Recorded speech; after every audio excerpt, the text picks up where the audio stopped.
Hello, Mark. I'm Phoebe from Freshman Speaking and Listening class. My student number is 36. Today, I'm going to read a speech from Markham, Nolan. How to separate fact and fiction online.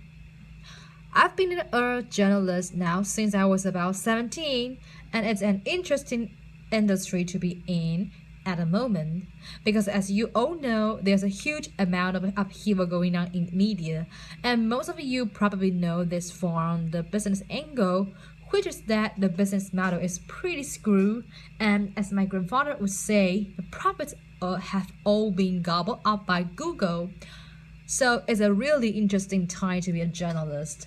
But the upheaval that I'm interested in is not on the output side, it's on the input side. It's concerned with how we get information and how we gather the news, and that's changed because we've had a huge shift in the balance of power from the news organizations to the audience. And the audience for such a long time was in a position where they didn't have any way of affecting news or making any change. They couldn't really connect, and that's changed irrevocably. My first connection with the news media was in 1984. The BBC had a one-day strike. I wasn't happy. I was angry. I couldn't see my cartoons, so I wrote a letter. And it's a very effective way of ending your hate mail. Love Mark Hand, age 4.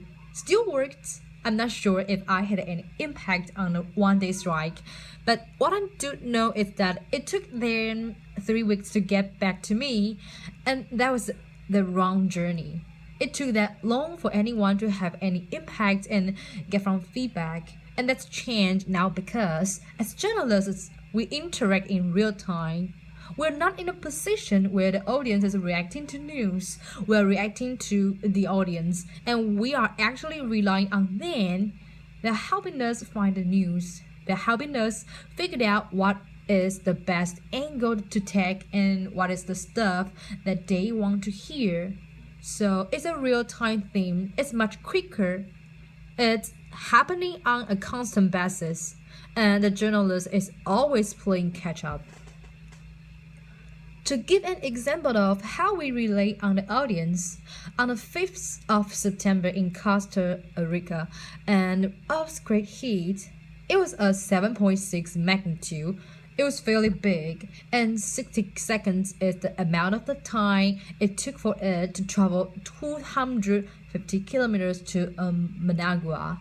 So the ground shook in Managua 60 seconds after it hit the epicenter. 30 seconds later, the first message went on to Twitter, and this was someone saying Tumblr, which means earthquake. So 60 seconds was how long it took for the physical earthquake to travel. 30 seconds later, news of that earthquake had to travel all around the world instantly. Everyone in the world hypothetically had the potential to know that an earthquake was happening in Managua, and that happened because this one person had a documentary instinct, which was to post a status update, which is what we all do now. So if something happens, we put our status update, or we post a photo, we post a video, and it all goes out into the cloud in a constant stream. And what it means is just constant, huge volumes of data going up. It's actually staggering. We'll look at the numbers. Every minute there are 72 more hours of video on YouTube. So that's every second more than an hour of video gets uploaded. And in photos, Instagram, 58 photos are uploaded to Instagram a second. More than 3,500 photos got up onto Facebook.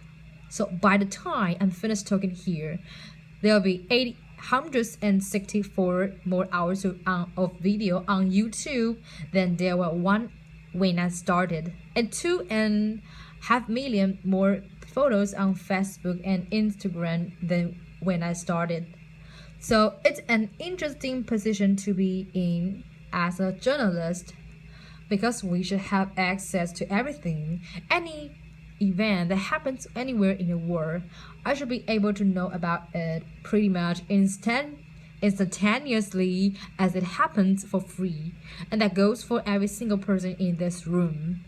The only problem is when you have that much information, you have to find the good stuff, and that can be incredibly difficult when you are dealing with those violence. And nowhere was this brought home more than during Hurricane Sandy.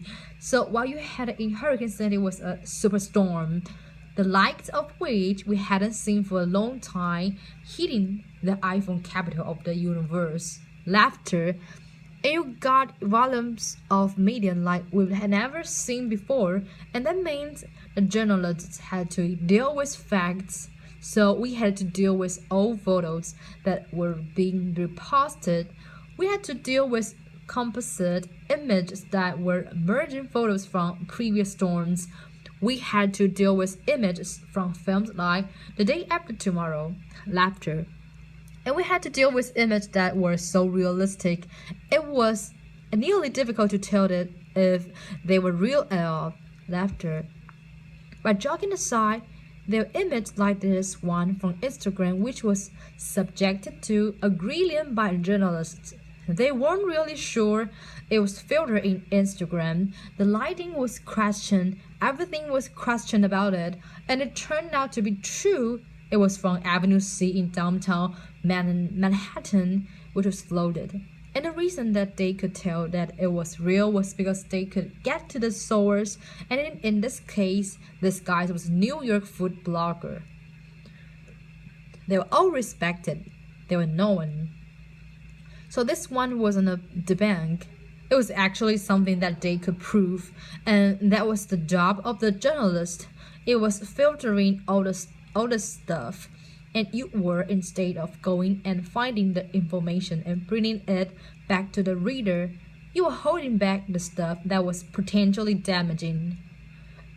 And finding a source becomes more and more important. Finding a good source, and Twitter is where most journalists now go. It's like the de facto real-time news wire if you know how to use it, because there's so much on Twitter. And a good example of how useful it can be, but also how difficult was the Egyptian revolution in 2011.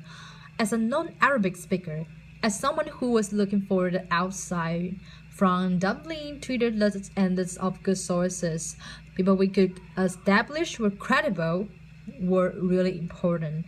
And how do you build a list like that from scratch? Well, it can be quite difficult, but you have to do what you look for. This visualization was done by an Italian academic. He's called Andrew Panison, and he basically took the Twitter conversation in Tahrir Square on the day that Hosni Mubarak would eventually resign. And the dots you can see are retweets. So when someone retweets a message, a connection is made between two dots, and the more times the message is retweeted by other people, the more you get to see these nodes, these connections be made, and it's an amazing way of visualizing the conversation. But what you get is hints at who is more interesting and who is worth investigating, and as the conversation grew and grew, it became more and more likely, and eventually you were left with this huge big rhythmic pointer of this conversation. You could find the notes though, and then you went and you go, right, I've got to investigate these people. These are the ones that are obviously making sense. Let's see who they are. Now in the deluge of information, this is where the real-time web gets really interesting for the journalists like myself, because we have more tools than ever to do that kind of investigation. And when you start digging into the sources, you can go further and further than you ever could before. Sometimes you come across a piece of content that is so compelling. You want to use it. You are dying to use it, but you are not 100% sure if you can, because you don't know if the source is credible. You don't know if it's a scrap. You don't know if it's a re-upload, and you have to do that investigative work. And this video, which I'm going to let run through, was one we discovered a couple of weeks ago. Video getting real windy in just a second. Rain and wind sounds, explosion. Oh shit. Mark and Nolan. Okay, so now if you're a news producer, this is something you love to run with. Because obviously this is gold, you know? This is a fantastic reaction from someone very genuine video that they've shot in their back garden. But how do you find if this person, if it's true, if it's fact, or if it's something that's old and that's been reposted? So we set about going to work on this video, and the only thing that we had to go on was the username on the YouTube's account. There was only one video posted to that account, and the username was Rita Creole, and we didn't know if Rita existed or if it was a fake name. But we started looking, and we used free internet tools to do so. The first one was called Spokia, which allowed us to look for Rita Creoles. So we looked all over the US. We found them in New York.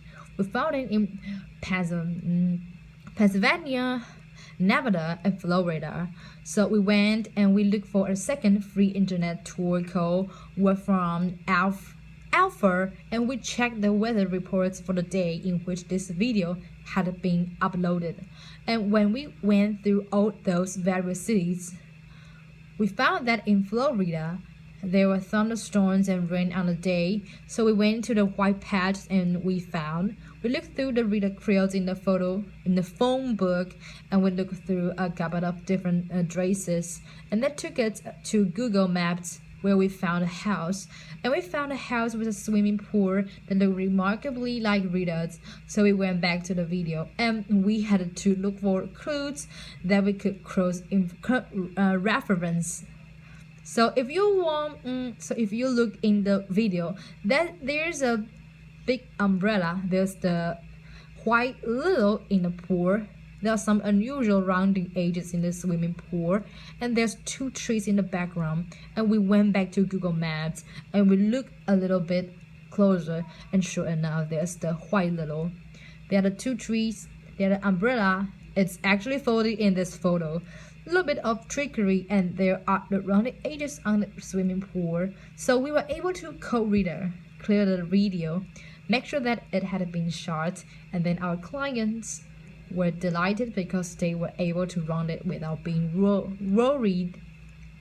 Sometimes the search for truth though is a little bit flippant, and it has much greater consequences. Syria has been really interesting for us because obviously a lot of the time you are trying to debunk stuff that can be potentially war crime evidence. So this is where YouTube actually becomes the most important repository of information about what's going on in the world. So this video, I'm not going to show you the whole thing because it's quite gruesome, but you'll hear some of the sounds. This is from Hama video shouting. And what this video shows when you watch the whole thing through is bloody bodies being taken out of a pickup truck and thrown out a bridge. The allegations were that these guys were Muslim Brotherhood and they were throwing Syrian army officers bodies of the bridge, and they were cursing and using blasphemous language, and there were lots of counter-claims about who they are and whether or not they were what the video said it was. So we talked to some sources in Hama who we had been back and forth with on Twitter, and we asked them about it. And the bridge was interesting to us because it was something we could identify. 3 different sources say 3 different things about the bridge. They say, 1, the bridge doesn't exist. Another one said the bridge does exist, but it's not in Hama, it's someone else. And the third one say, I think the bridge does exist, but the dam upstream of the bridge was closed, so the river should actually have been dry, so this doesn't make sense. So that was the only one that gave us a clue. We looked through the video for other clues. We saw the distinctive railings, which we could use. We look at the curves. The curves were throwing shadow cells, so we could tell the bridge was running east-west across the river. It had black and white curves. As we look at the river itself, You can see there's a concrete stone on the west side. There's a cloud of blood that's blood in the river. So the river is flowing south to north. That's why what that tells me. And also, you look away from the bridge. There's a divide on the left-hand side of the bank, and the river narrows. So on the Google Maps we go and we start looking through literally every single bridge. We go to the dam that we talk about. We start just literally going through every time the road crosses the river, crossing up the bridge that don't match. We are looking for one that crosses east west. We get to Hama. We get all the way from the dam to Hama and there's no bridge. So we go a bit further. We switch to the satellite view and we find another bridge and everything starts to line up. The bridge looks like it's crossing and river east to west. So this could be our bridge and we zoom right in.